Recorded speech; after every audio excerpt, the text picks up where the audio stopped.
Kecewa ayah Aziera, mantan mertua Kurnia Mega, rela jual gor 40 miliar rupiah untuk pengobatan sang menantu, malah pergoki mantu mabuk-mabukan. Ayah Aziera kecewa dengan perlakuan mantan menantunya, Kurnia Mega. Ayah Aziera Udin Rojudin bahkan rela menjual gor 40 miliar rupiah untuk pengobatan Kurnia Mega. Namun balasannya ia malah memergoki sang menantu mabuk-mabukan. Hal itu pun dibenarkan oleh Udin Rajudin, ayah Aziera Aska saat diwawancarai oleh salah satu sumber. Udin Rajudin mengaku tak perhitungan untuk pengobatan menantunya, Kurnia Mega, sekalipun sampai nominal miliaran. Menurutnya hal itu semata-mata demi agar Kurnia Mega bisa sembuh dari penyakitnya. Berapa miliar pun aku biayai asal kamu benar-benar niat sembuh, ungkap Udin Rajudin saat wawancara. Segala upaya pun telah dilakukan keluarga untuk pengobatan mantan kiper timnas tersebut. Capek-capek dokter juga, parah-parah orang pinterlah sudah diusahakan diupayakan. Kalau dokternya puluhan lah, ungkapnya.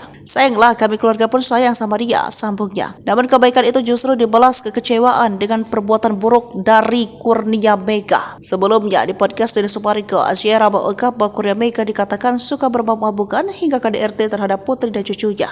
Piluhnya lagi, Udin Rajudin menangkap basah secara langsung saat Kurnia Mega mabuk-mabukan di rumah. Padahal Aziera mengaku selama ini telah menutup aib Kurnia Mega yang sebagai pecandu alkohol hingga suka selingkuh. Kejadian yang membuat ayah Aziera Aska Fatir murka saat tahu menantunya mabuk-mabukan padahal dalam kondisi sakit. Ayah Aziera pun mengamuk hingga menendang semua botol alkohol milik Kurnia Mega. Hingga akhirnya ayah Aziera pun mengusir Mega dari rumahnya. Padahal di akun Aziera, ayahnya sangat menyayangi Kurnia Mega. Bahkan sang ayah mertua sempat mau menjual gornya demi pengobatan Kurnia Mega. Di momen tersebut, Aziera sempat meminta sang suami untuk minta maaf ke ayahnya. Tapi Kurnia Mega malah pergi meninggalkan istri dan anaknya hingga tak pulang-pulang. Puncaknya saat istri melahirkan anak ketiga, Kurnia Mega sama sekali tak menemaninya. Sampai akhirnya, Aziera pun memutuskan untuk menggugat cerai Kurnia Mega di tahun 2023.